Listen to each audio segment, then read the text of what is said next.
en el capítulo 2. El tema le hemos llamado Consejos para los hombres y las mujeres cristianas.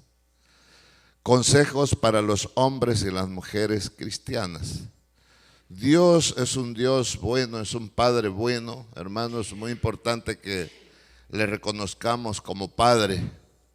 Yo a veces cuando me ha tocado dar consejería a los jóvenes, a aquellos jóvenes que quizás se han apartado de los caminos buenos, jóvenes que, hermanos, han entrado en desobediencia, en rebeldía, primeramente con sus papás, luego a veces con las leyes. Pues me toca, hermanos, yo creo que todos los que estamos al frente nos toca dar esos consejos y vemos cómo se queja mucho jovencito de sus papás. De hecho, parte de la responsabilidad de lo que son nuestros hijos ya grandes, pues obedece a cómo usted y yo lo hicimos, a cómo usted y yo como papás corregimos, instruimos a nuestros hijos. La palabra de Dios es clara, dice: instruye al niño en su camino, cuando sea viejo no se apartará de él. Entonces lo que le quiero contar es que hay muchos muchachitos resentidos con sus papás. Yo siempre les digo, mira, todos fallamos, los humanos fallamos. Si tu papá y tu mamá te falló en tu educación, en lo que tal vez tú hubieras querido ser, yo te quiero hablar de un Dios, le digo, de un Padre que no falla, y se llama Jesucristo. Y la verdad es un Padre espiritual que tenemos que reconocerle por fe, por gracia, de hecho la salvación, y creer a su palabra. Y es de esa manera como podemos nosotros trabajar con los jóvenes, sabiendo que tenemos un Padre Dios que nos está esperando, hermanos, en todo tiempo, ¿verdad? Para bendecirnos. Y a veces esas bendiciones se nos hacen más difíciles cuando no hemos sido instruidos desde pequeño. Nos hace más difícil cuando ignoramos en verdad el plan divino de Dios. ¿Y por qué lo ignoramos? Porque, hermanos, nuestros padres terrenales los ignoraron. No que no lo hayan podido, hermanos, quizás descubrir o buscar, sino a veces la ignorancia viene por la falta de interés. Hay gente que ignora las cosas de Dios simple y sencillamente porque no le llamaba la atención, no le puso interés. Muchas personas cometimos quizás el error de decir: yo tengo mi religión, yo no necesito de más. Pero la religión no nos va a ayudar a instruir, hermanos, a nuestros hijos. La religión no nos ayuda, no nos da la salvación. La religión no restaura.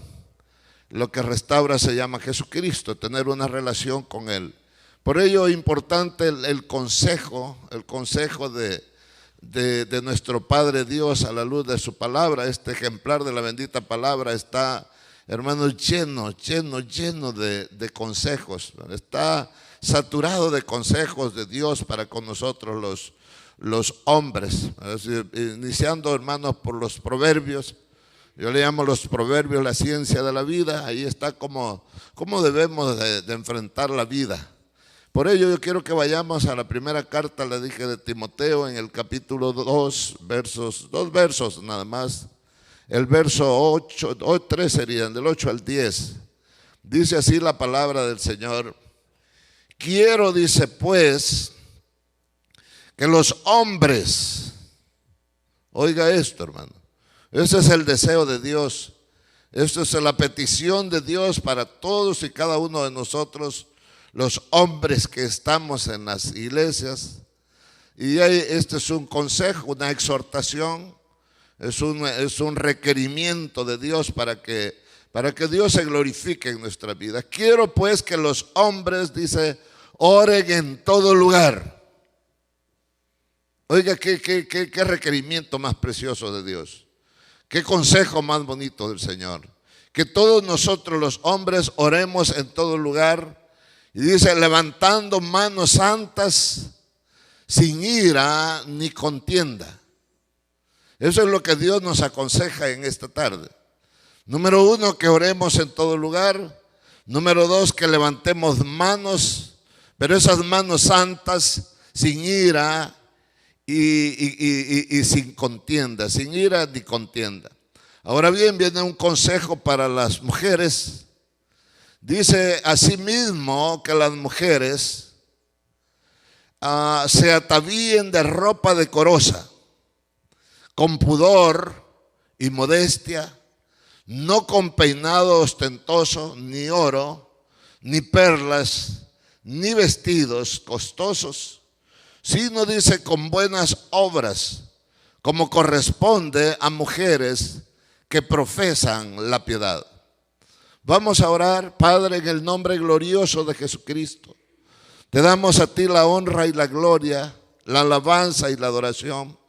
Gracias le damos, Señor, por su presencia con nosotros, en medio de nosotros. Gracias por esta palabra que genera vida, esta palabra que es eficaz, esta palabra que transforma y que da, Señor, vida eterna, salvación.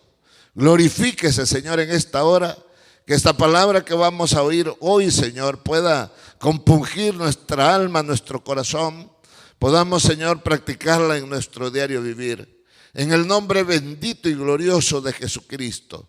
Bendiga, Señor, a cada hermano, hermana, Señor, a sus hijos, todas las familias, que en esta hora, Señor, estamos ante su presencia.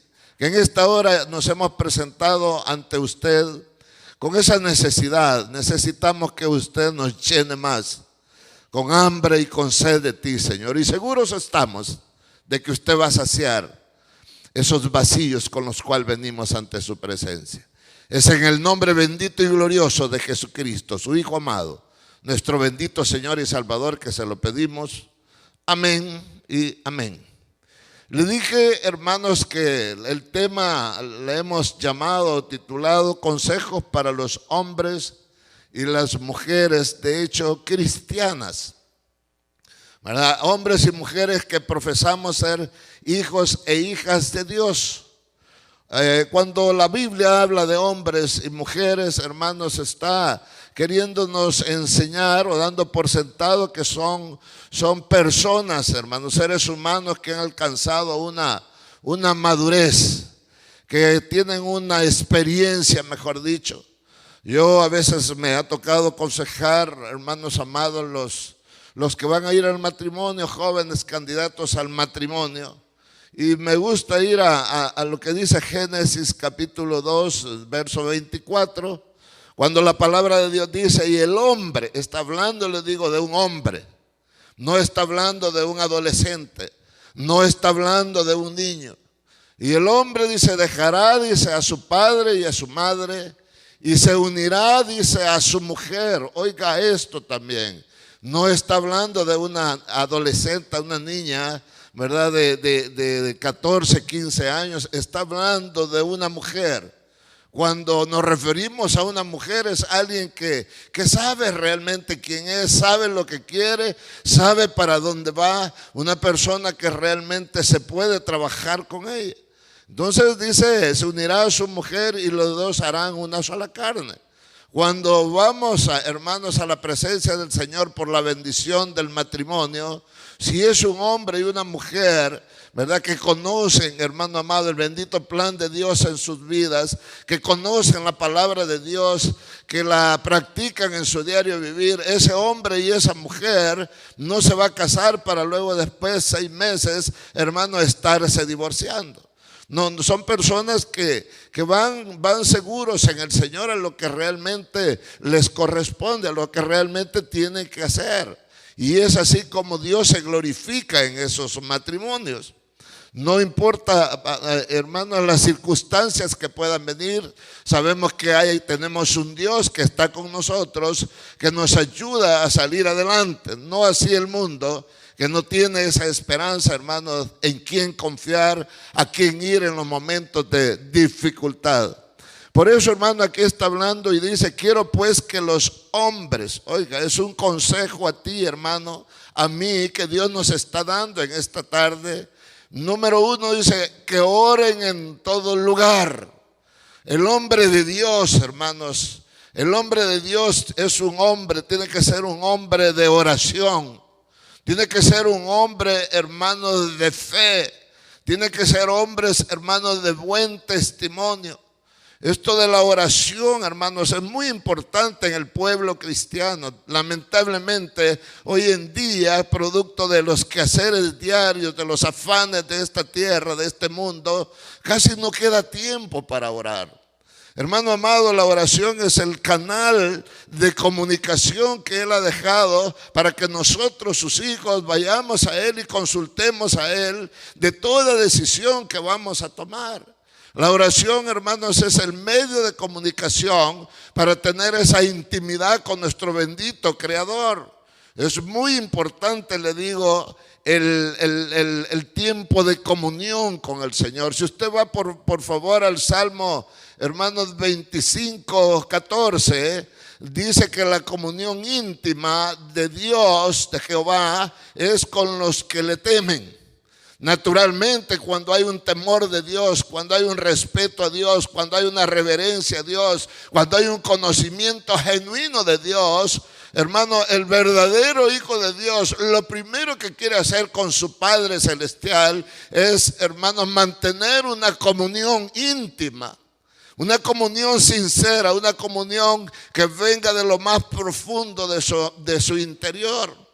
Entonces Dios dice que su comunión con nosotros los hombres somos con aquellos que realmente le tememos, y Dios ofrece una bendición adicional a ello cuando nosotros le reverenciamos a Él, cuando nosotros le reconocemos como nuestro Dios, cuando decimos Dios es mi Dios. Como lo dijo el salmista David en el Salmo 23, Jehová dice, es mi pastor, nada me faltará. Él bien hubiese podido haber dicho, Jehová es el pastor y a los que creen no les falta nada. No, él dijo, Jehová es mi pastor, lo estaba haciendo propio. Y cuando nosotros, hermanos, hacemos de ese Dios Padre, nuestro Padre, mi Padre Celestial, hermanos, se va a desarrollar una intimidad preciosa con Él. Hermano amado, Dios va a derramar bendición sobre nuestras vidas, porque también dice este texto, y a ellos, aquellos que le tememos, hará, dice, conocer su pacto. Dios está interesado, amado, en que usted y yo conozcamos esas cosas grandes y ocultas que hasta este momento no conocemos, dice la Biblia. Como dice en Jeremías 33:3, clama a mí, dice el Señor, y yo te responderé y te enseñaré cosas grandes y ocultas que tú no conoces. Dios quiere que tú y yo tengamos ese deseo, ese anhelo, esa hambre de Él, de conocerle más y más. Dios quiere que le conozcamos y le entendamos, dice su palabra. ¿Verdad? Yo diría que le obedezcamos también, pero no vamos a poder obedecerle si antes no entendemos el bendito plan divino de Dios para nuestras vidas. Dios quiere hacer conocer, amado, ese pacto que tiene para con cada uno de nosotros. Hay otro texto en Proverbios 3:32, dice que más su comunión íntima, dice, hermano, es con los justos.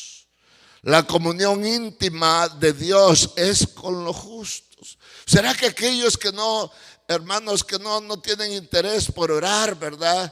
¿Será que realmente hay obras de injusticia por ahí? Porque si usted invita a oración, hermano, no es toda la iglesia que va a asistir al llamado. A veces somos muy pocos los que en verdad queremos tener esa comunión con el Señor. Algo tiene que estar pasando en ese pueblo cuando no todo el mundo tiene el deseo de tener esa intimidad con el Señor. Entonces la comunión íntima de Dios con los hombres es con los justos, con los que buscamos primeramente, hermanos, el reino de Dios y su justicia, y todas las demás cosas, dice, van a venir por añadidura. Entonces, orar es una intimidad con el Señor. Lo hemos dicho así en palabras corrientes, orar es hablar con Dios. Dios le encanta que tú y yo vayamos en oración a tener una conversación con Él, no un monólogo. Un monólogo es cuando solo una de las dos personas habla. Un diálogo quiere el Señor. Dios quiere que nosotros vayamos ante su presencia, le expresemos, hermano amado, a Él lo que Él significa para nosotros, le reconozcamos qué es Él para con nuestras vidas. Y hermanos, que le expresemos realmente lo que sentimos o lo que necesitamos. A Él le agrada de ello. Entonces Dios, como dije al principio, quiere pues que cada uno de nosotros los hombres oremos en todo lugar. Y para eso se necesita fe. Para eso, hermanos, se necesita que seamos hombres de oración. Hombres que en cada hogar, en nuestros hogares, hayamos designado un lugarcito, un rinconcito ahí para un aposento alto, hermanos, para ir delante del Señor y tener esa intimidad con Él, para desconectarnos un poquito del bullicio de la familia e ir a intimidad, hermanos, a tener esa intimidad con el Señor. Entonces es bien importante orar en todo lugar, orar en todo tiempo. En la carta del apóstol Santiago, en el capítulo 5, verso 13, dice así la palabra del Señor: ¿está, dice, alguno entre vosotros afligidos? Hermano, ¿cree usted que no está afligida la gente? Porque ahí está haciendo una interrogante la palabra de Dios. ¿Está entre alguno de vosotros alguien que está afligido? ¿Está alguno entre vosotros afligido? Hermanos, aflicción es una angustia del alma, es algo que realmente acongoja definitivamente. Yo creo que hoy a nivel mundial no hay nadie que no esté afligido, que no haya un momento de aflicción. Sabemos que tenemos una pandemia que está, hermanos, matando cantidades de gente. ¿Cómo no afligirnos? Yo he encontrado personas, hermanos, yo no le tengo miedo a la muerte. Dice, yo no tengo temor de morirme. Déjeme decirle que eso no es verdad. Hay aflicción. Nuestro bendito Señor y Salvador Jesucristo, hermanos, Él se afligió antes de ir a la muerte. Él se angustió y dijo que su angustia era hasta la muerte. Entonces eso quiere decir que tú y yo, de una u otra manera, en nuestro diario vivir, en algún momento determinado, en algún lugar determinado, hemos tenido aflicciones o vamos a tener aflicciones. Y es ahí donde el verdadero hombre de Dios, aquel hombre consagrado, tiene que levantar el nombre del Señor, tiene que dar testimonio y buen testimonio de que él cree en Dios. ¿Está alguno, dice, entre vosotros afligidos? Sí, yo sé que en ese lugar de trabajo hay mucha gente afligida. Yo sé que quizás en tu hogar hay personas que están afligidas. Yo sé que, hermanos, en tu vecindario hay personas que están afligidas por A o B razón. No tanto de porque se van a morir, sino que va a ser de mañana, que va a ser de la economía, que va a ser de su salud, que va a ser de su jubilación, que va a ser de un montón de cosas. Hay aflicción. Y se nota cuando las personas están afligidas. Ahora, ¿cuál es el consejo que Dios nos da? Obviamente orar en todo lugar.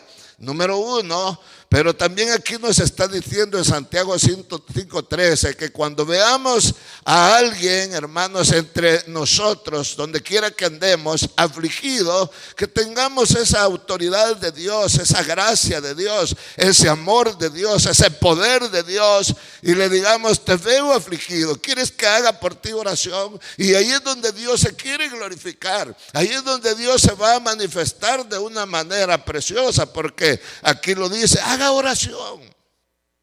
Hagamos oración en todo lugar. Hagamos oración, hermano amado, en todo tiempo. ¿Está alguno alegre? Dice, porque también habrán personas alegres. Hay momentos donde nos desconectamos de las aflicciones y Dios permite que tengamos alegría. Pero ¿para qué debemos de ocupar la alegría? Hermanos, para cantar alabanzas.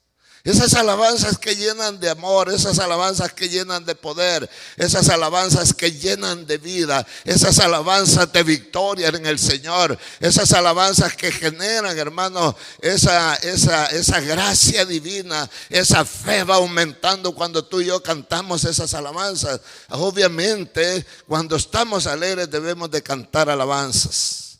Si está de acuerdo, di amén. Ese es el mandato del Señor. Ahora, ¿qué más nos pide a nosotros los hombres? Ya le dije, primeramente, que oremos en todo lugar, ¿verdad? Número 2, que levantemos manos santas, hermano.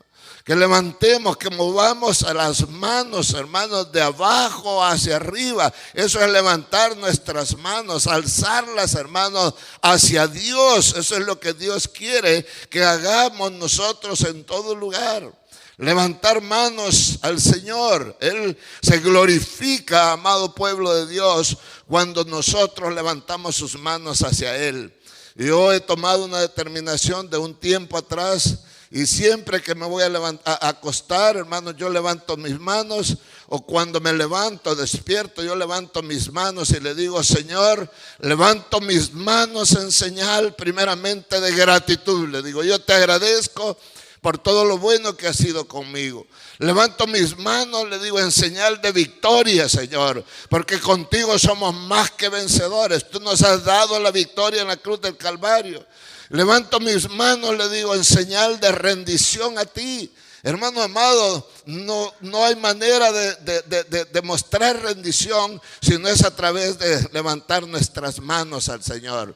Y claro, y le digo: levanto mis manos, Señor, en señal de prevalecencia. ¿Sabías tú que cuando Moisés y Aarón estaban allá en el monte, el pueblo de Israel estaba luchando, hermano amado, con el pueblo contrario? Naturalmente, cuando levantaba las manos Moisés, el pueblo de Israel prevalecía. Cuando las bajaba, prevalecían. No sé, me recuerdo si eran los amalecitas, pero obviamente le digo, cuán importante es levantar, hermanos, manos santas al Señor. Manos, hermanos, preparadas, diseñadas para alabar y glorificar al Señor. Salmo 134:2. Vaya conmigo, por favor, a la palabra del Señor.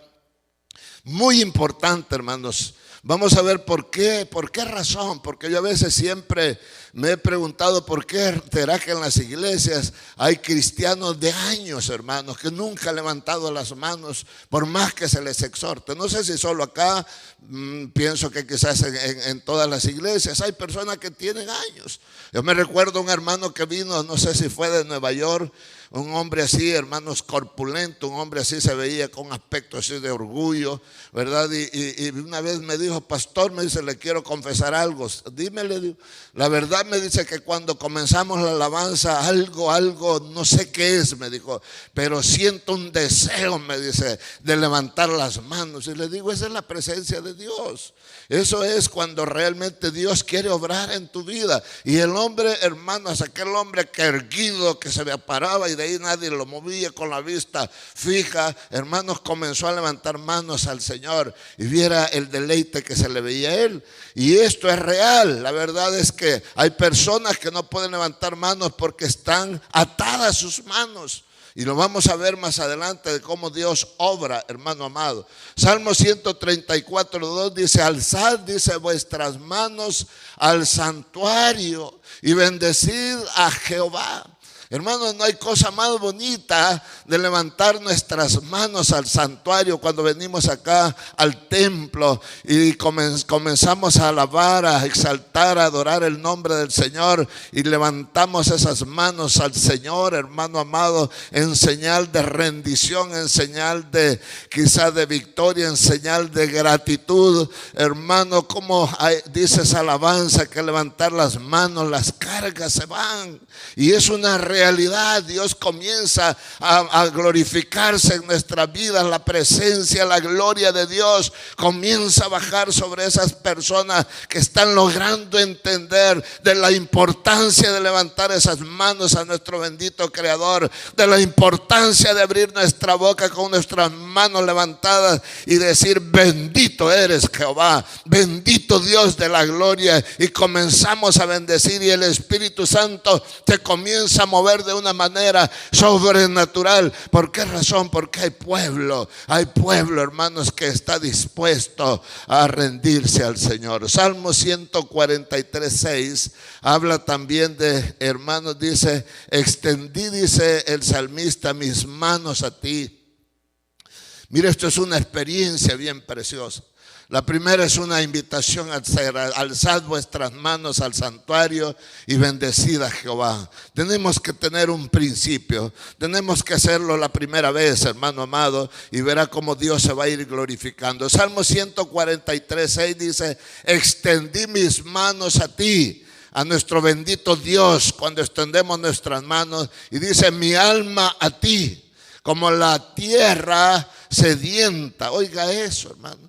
Como cuando la tierra, hermanos, no ha recibido lluvia, una tierra reseca. Cuando venimos así delante del Señor y levantamos nuestras manos, comienza Dios a glorificarse en cada uno de nosotros, a derramar esa lluvia espiritual que inunde toda nuestra alma, toda nuestra mente, todo nuestro corazón, todo nuestro ser. Pero algo sí tenemos que hacer nosotros, algo sí tenemos que, hermanos, que hacer de nuestra parte, creer a Dios y mostrar que en verdad hemos venido a exaltar el nombre del Señor. Lamentaciones, son 3 textos que quiero que veamos. Lamentaciones en el capítulo 2, verso 19 dice la palabra del Señor: levántate. Necesitamos, hermanos, levantarnos. Muchos ejemplos hay en la palabra de Dios donde Dios le dijo a Moisés: levántate. Donde Dios le dijo a Josué: levántate. Donde Dios le dijo al apóstol Pablo: levántate. Donde Dios ahora quizás nos diga a cada uno de nosotros: levántate. Hay mucho pueblo de Dios que está acomodado. Hay mucho pueblo de Dios que todavía está pensando en levantarse. Dios quiere que te levantes en amor. Dios quiere que te levantes en poder. Dios quiere que te levantes en fe. Dios quiere que te levantes en victoria. Dice: levántate. Hay una oportunidad para cada uno de nosotros, sus hijos. ¿Y qué más tenemos que hacer al levantarnos? Da voces, dice, en la noche al comenzar las vigilias. Es delicioso, amado,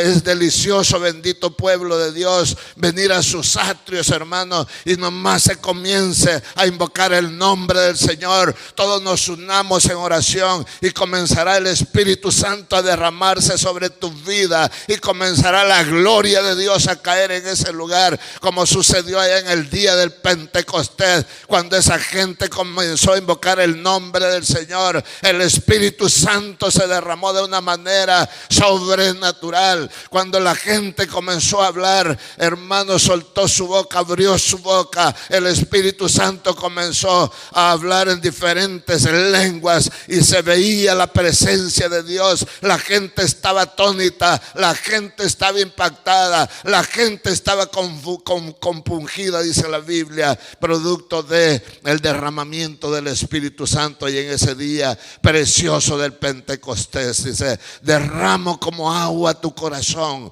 Amado pueblo de Dios, si tú dices: ya, quizás no quiero ir a la iglesia, es que no siento nada en la iglesia, cambiemos de actitud. Dile: Señor, voy a ir a la iglesia cuando se abran nuevamente sus puertas, y ahora voy a ir con una actitud diferente. Ahora voy a ir con hambre y sed de ti. Ahora voy a ir con necesidad de ti, y verás cómo Dios se va a glorificar tremendamente en tu vida. Dice: como derrama como agua tu corazón ante la presencia del Señor. Eso es lo que Dios nos está pidiendo. Ese es el principio de una vida victoriosa. Esa es, hermanos, la evidencia de que Dios va a hacer cosas grandes con las vidas de cada uno de nosotros. Y dice: alza tus manos a Él, ¿verdad? Alzar nuestras manos, levantar nuestras manos, hermano amado, quizás quebrantados de corazón, quizás rendidos ante la presencia del Omnipotente. Y dice, hermanos, implorando la vida de tus pequeñitos, hermanos, hermano, debemos de interceder por todos aquellos que recién han comenzado en los caminos del Señor, aún por aquellos que quizás ya tienen años de quizás de decir que son cristianos y que asisten a una iglesia, pero que no han crecido todavía. ¿Producto de qué? De quizás de la enseñanza que no ha sido la adecuada. ¿Producto de qué? Quizás de no tener esa sed, de no anhelar la palabra de Dios como alimento espiritual. Oremos por los pequeñitos. Sí tenemos pequeños en las iglesias. Un pequeñito es aquel que todavía duda. Un pequeñito es aquel que todavía le falta experimentar, hermano amado, la bendita presencia de Dios en su corazón. Le falta rodaje, le falta, hermanos, ese alimento sólido para poder crecer. Dice que, hermano amado, implorando la vida de tus pequeñitos, dice que desfallecen de hambre. Claro, hay una grande necesidad, hay una tremenda desnutrición espiritual en el pueblo de Dios, amado. Algunos porque realmente no están recibiendo el alimento adecuado, hermano amado, en sus lugares de congregación. Otros porque quizás no asisten, hermanos, a la invitación del banquete espiritual. Habrán muchas razones, no las vamos a ver en esta hora, pero habrán razones por las cuales Dios no ha podido perfeccionar el bendito plan divino para nuestras vidas. Entonces desfallecen de hambre. Claro, una persona, un cristiano mal alimentado, un cristiano desnutrido espiritualmente, va, hermanos, desfallece, se va a quedar sin fuerza, se va a quedar, hermanos, sin poder de Dios. Desfallece de hambre, producto de hambre, y no de hambre de pan físico, sino hambre de pan espiritual. Aún es tiempo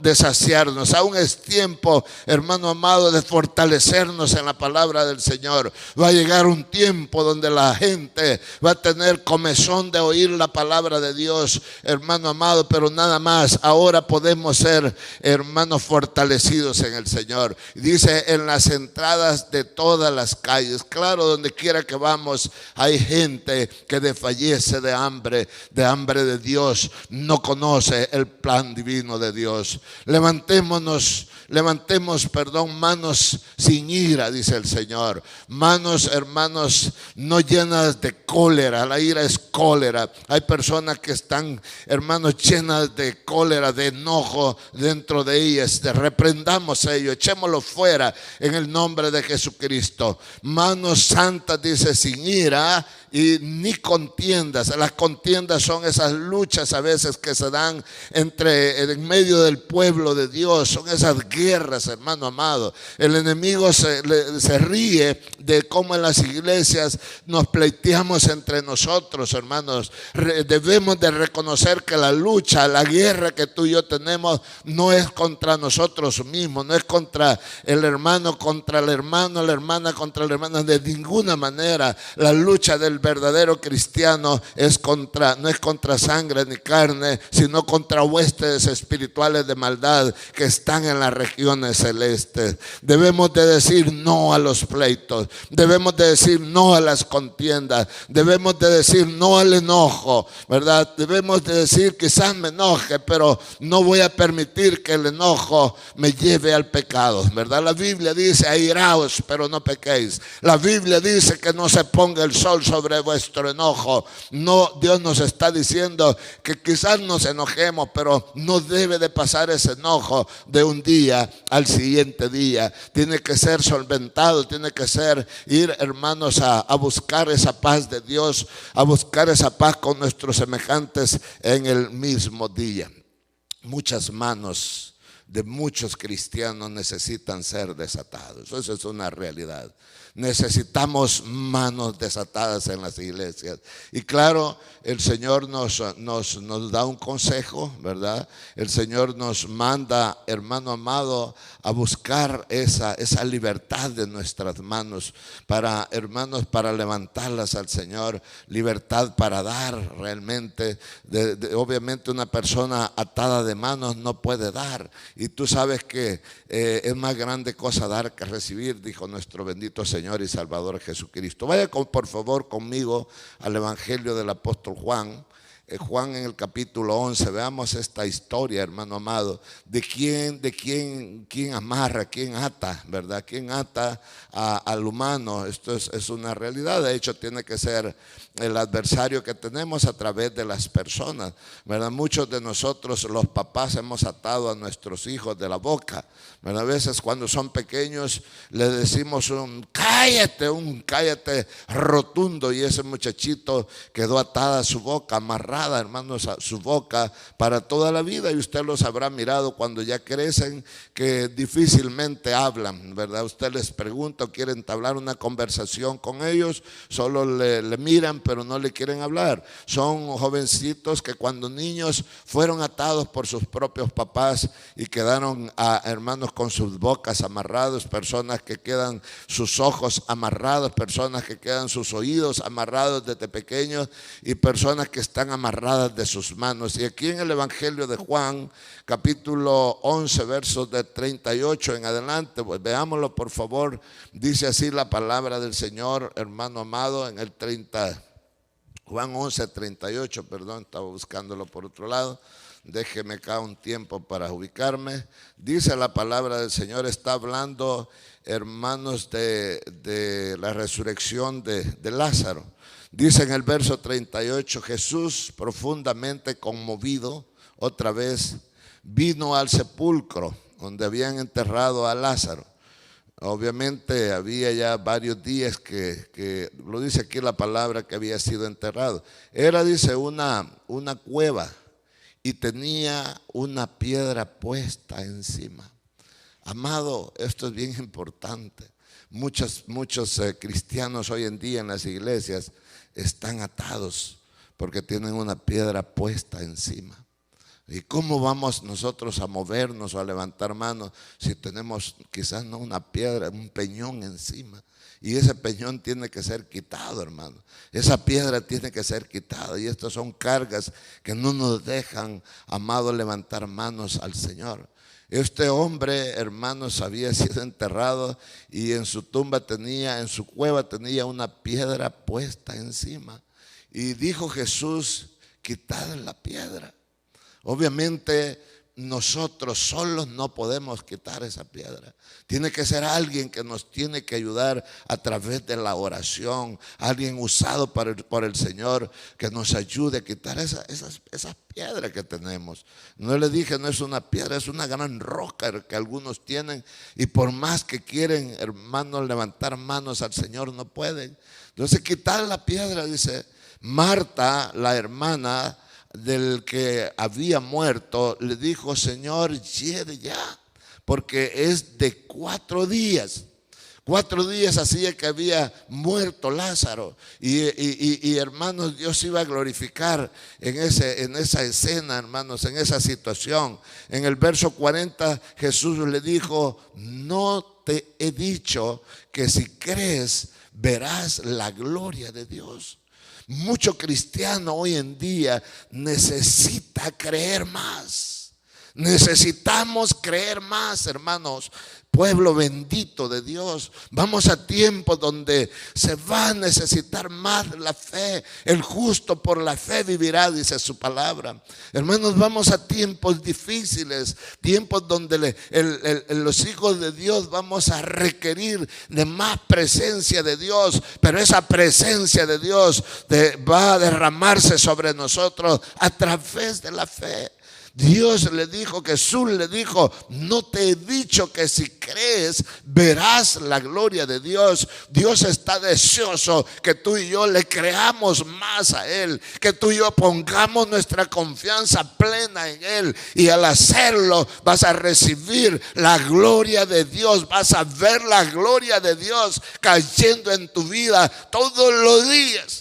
Claro, a través de la oración, a través de la fe, Dios se va a ir glorificando en nuestras vidas.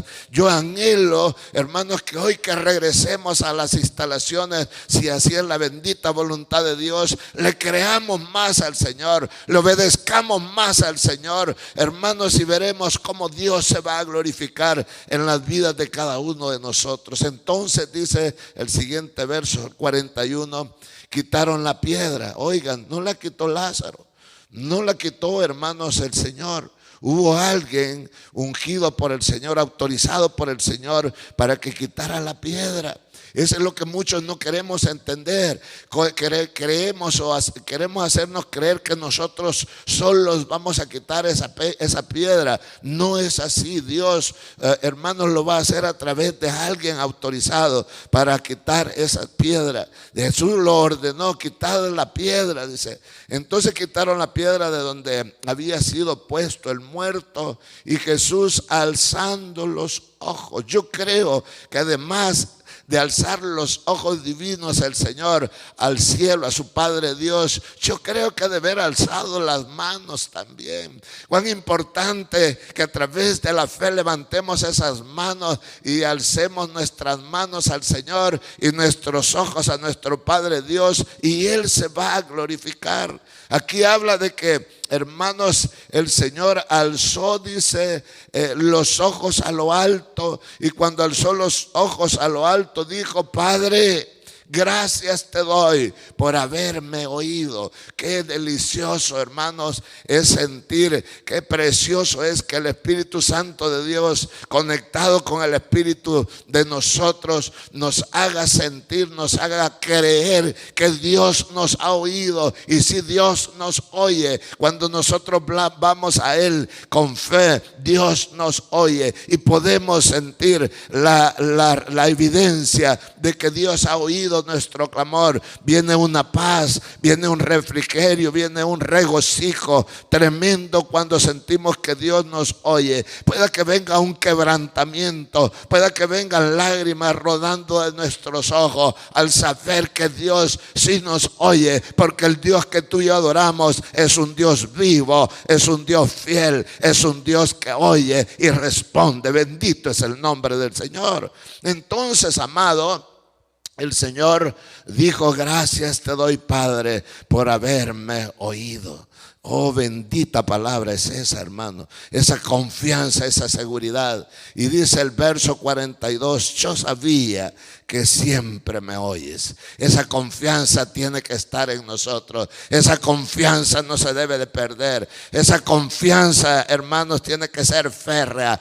Yo sé que mi Redentor vive, como dijo allá Job, hermano. Yo sé que mi Dios me oye. Yo sé que mi Dios me responde. Yo sé que mi Dios es misericordioso. Yo sé que mi Dios es poderoso. Yo sé que mi Dios es bueno. Y todo ello, hermano, a Dios le agrada cuando tú le alabas y le exaltas de esa manera, como lo hizo aquí nuestro bendito Señor y Salvador Jesucristo. Yo sabía que siempre me oyes. Qué bonita confianza, qué bonita intimidad, hermano amado, que tenía nuestro Señor con su Padre allá en los cielos. Pero lo dije, dice, por causa de la multitud que está alrededor, para que crean que tú me has enviado. Dios glorificándose, Dios aprovechando cualquier momento, cualquier circunstancia, no importa si sea adversa, ahí Dios se glorifica. Verso 43 dice: y habiendo dicho esto, clamó a gran voz. Lázaro, le dijo, ven fuera.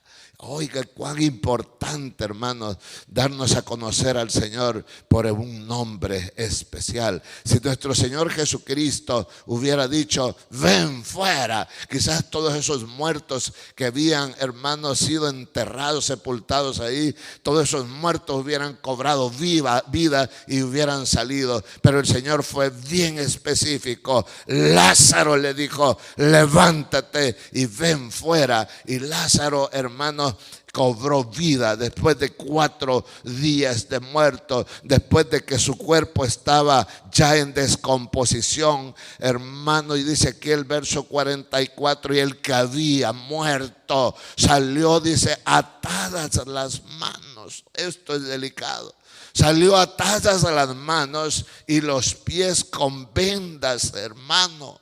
Esto es triste realmente, como muchas personas hoy en día en las iglesias, hermanos, o personas que dicen ser cristianas, viven por años atadas sus manos, atados sus pies, hermano amado. No cree que eso es injusto delante del Señor, pero no porque Dios no quiera desatarlo. El problema es que no hemos buscado esa ayuda divina. Y dice: atadas las manos y los pies con vendas y el rostro envuelto en un sudario, Jesús les dijo. ¿Qué les dijo el Señor? Desatadle y dejadle ir. Desatadle y dejadle ir. Hermano, cuán precioso es el Señor, cuán bello es el Señor, cuán, hermanos, como les dijera, quizás no me alcanza la palabra, cuán maravilloso diría, como Dios, hermano amado, cuando Él obra, cómo nos deja en libertad. Y claro, esa libertad, de ahí tiene que haber una sabiduría, hermano, ¿verdad? No es una libertad para entrar en un libertinaje de ninguna manera.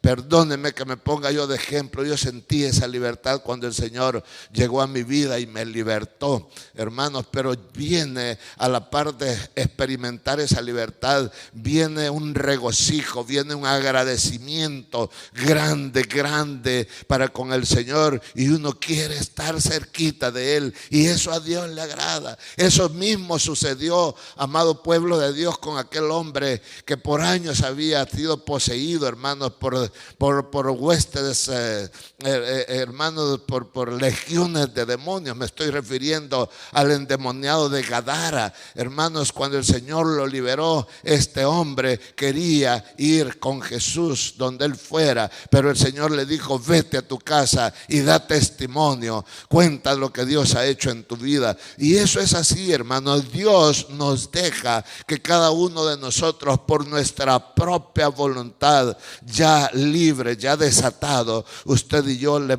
sigamos, hermano. Pero el Señor mandó a que desataran a Lázaro. No lo hizo Él, hermano. Tampoco lo iba a poder hacer Lázaro. Él estaba inmovilizado. Él estaba, hermano, atado de manos y pies. Y Él dijo: desatadle y dejadle ir. Oiga, qué precioso, hermano. Dejadle ir. El Dios del cielo y de la tierra, hermano, nos deja la opción a nosotros si seguirle o no, aunque el diseño de Él es que le sigamos. Pero, hermano, amado pueblo de Dios, el enemigo, cuando él llega a tu vida, él te esclaviza, él no te da opciones, él te destruye. Cristo da vida y vida en abundancia, aparte que nos da la libertad. Entonces, hermano amado, es una realidad lo que sucedió con este hombre. Debemos de reconocer que necesitamos ser desatados por el Señor. ¿Y cómo hacerlo, hermano? Si usted siente una atadura, siente una limitante, vaya a su líder, ¿verdad? Y dígale: mira, cuéntele, pida una consejería, y yo sé que Dios se va a glorificar a través de ello. Pero es bien importante que realmente reconozcamos que necesitamos ser desatadas de nuestras manos para así poderle alabarle y glorificar al Señor como a Él le agrada. Ahora bien, le dije que eran consejos para los hombres. Asimismo, hermanos, hay consejos para las mujeres, las hermanas en las iglesias. Y aquí, de muchos consejos que Dios da para nuestro bien, el consejo no es para bien de Dios, no es para beneficio de Dios, sino para beneficio de nosotros, sus hijos. Dice el texto que estábamos mirando, hermanos, en 1 de Timoteo 2, 8 y 9. En el 9 dice: así también, dice, así mismo que las mujeres, oiga, que las mujeres, que las hermanas se atavíen, dice, de ropa decorosa. Esto es bien importante, y quiero hacerlo con un poquito de temor y temblor, con cuidado. Hermanos, mucho se dice acerca del vestuario de los cristianos. Déjame decirte que no hay cosa más preciosa el dejar que sea el Espíritu Santo que vaya enseñando guiándonos, que nos vaya guiando de cómo tiene que ser el vestuario de tanto de nosotros los hombres como de las mujeres, de nuestras esposas. Nosotros los hombres como esposos debemos, hermanos, enseñar a nuestras esposas a la luz de la palabra del Señor cómo tiene que ser su atavío. Hablar de atavío es hablar de la vestimenta, hablar de esos adornos, hermanos, ¿verdad? De hablar del aseo incluso. El atavío tiene que ver con el aseo. El atavío tiene que ver con los adornos, hermano, ¿verdad? Que necesitamos como humanos, ¿verdad? Por eso dice que se atavíen, dice, de ropa decorosa. ¿Qué significa la palabra decoro? Hermanos, decoro significa ropa respetable, ¿verdad? Ropa, hermanos, decente, ropa de recato, hermanos, ropa digna, como una buena sierva de Dios. Esto es bien importante. Aquí no es que ya en el trabajo, mi compañero de trabajo se ha comprado este tipo de ropa y yo también lo quiero porque a ella se le ve bonito, yo creo que a mí se me va a ver bonito. Eso no es de Dios. Dios nos ha dejado a nosotros, hermanos, un dominio propio, un carácter, y ese carácter de Dios en nosotros es el que nos va a ayudar para que, hermanos, si son mujeres, que las hermanas se atavíen de ropa decorosa, ¿verdad? Una ropa decente, una ropa aceptable, hermanos, a la luz de la palabra del Señor. Y mucho se habla de esto, amado pueblo de Dios. Algunos dicen, no, si el Señor lo que le interesa es el vestuario de interno. Sí, es verdad, naturalmente, pero el vestuario interno obviamente se mira en lo exterior, también sale a lo externo, y eso hay que tener mucho cuidado. Entonces, asimismo que las mujeres se atavíen de ropa decorosa, dice, literal B, con pudor, ¿verdad? Con pudor. Y modestia, dice, hermano. Con pudor es, hermanos, con esa vergüenza que tenemos que sentir cuando nos estamos poniendo una ropa que no va, ¿verdad? Una ropa que no va, una ropa que no autoriza el Señor. Ahí el pudor está, hermanos, tomando, qué sé yo, saliendo, quizás incomodándonos, el pudor, ¿verdad? Pudor con vergüenza, con recatos. Eso significa pudor. Recato, vernos al espejo y ver si en verdad estamos representando dignamente a nuestro bendito Señor y Salvador Jesucristo. Obviamente Dios, hermanos, por eso le decía al principio que es bien precioso cuando a través del Espíritu Santo nosotros vamos haciendo ese cambio interior que se ve en lo exterior, para honra y gloria del Señor. Entonces, amado, esto es bien importante que lo sepamos. Con pudor, dice, y con modestia. ¿Qué es modestia? Modestia es esa sencillez, ¿verdad? Hermanos, una sencillez de corazón, no orgulloso. Hay personas que se visten con una ropa, hermanos, extravagante y muestran ese orgullo, hermano amado, ¿verdad? Producto de cómo andan vestidos. Con esas personas hay que trabajar mucho todavía para que podamos o puedan entender el plan divino de Dios a nuestras vidas. Entonces, el vestuario no debe de ser, hermanos, motivo de orgullo, naturalmente. El vestuario tiene que ser un vestuario adecuado, ¿verdad? Digno, como un verdadero hijo e hija de Dios. Esto es bien importante, amado. La gente allá afuera quiere ver un cambio, no solo en nuestro interior, sino también en nuestro exterior, de cómo tú y yo nos vestimos, ¿verdad? Nosotros somos llamados a glorificar y a agradar a nuestro bendito Padre que está en los cielos. Y si agradamos a nuestro Padre que está en los cielos, vamos a poder agradar a nuestros cónyuges, en este caso, si ya estamos casados. No con peinados, dice, ostentosos, ¿verdad? No con peinados ostentosos, ni oro, ni perlas. Hermano, al hablar de ostentoso es, hermano, peinados lujosos, ¿verdad? A veces caros, Obviamente Dios no nos manda a ello, hermano. Y a veces mucho pueblo quiere hacerse sentir, ¿verdad? Quiere lucirse a veces en las iglesias, en esto y lo otro, cosa que realmente, le digo, Dios no lo aprueba. A veces dejamos de cubrir gastos esenciales en nuestros hogares por, hermanos, por un peinado ostentoso. No, la Biblia no aprueba ello, ¿verdad? No lo aprueba, porque todo eso tiene que ver con realmente con el vacío que hay dentro de nosotros, con ese vacío que todavía la carne está pidiendo y lo está demandando. Ese vacío lo quiere llenar el Señor. Ni con vestidos costosos, dice, hermano, ¿verdad? Todo esto obviamente es vanidad. Por eso el Señor no lo aprueba. Yo siempre he creído que no hay personas feas. Quizás lo que hay personas mal arregladas. Y eso es una realidad. Yo creo que nosotros somos dignos de un buen arreglo en el Señor. Y eso así Dios nos va a ver, hermanos, con esos ojos agradables para con nosotros. Así que eso debemos de saberlo, debemos de aprenderlo, de cómo Dios aconseja, hermanos, el vestuario. Allá, hermanos, en primera de Timoteo, segunda de Timoteo, habla siempre el último versículo, el 10, el 2:10 dice, sino con buenas obras. Ese tiene que ser el buen vestuario. Sino con buenas obras, como corresponde a mujeres que profetizan piedad. Esto es bien importante, las buenas obras, esa diligencia al servicio del Señor. Quiero terminar con esto. Allá en primera de Pedro, en el capítulo 3, con este texto terminamos esta enseñanza.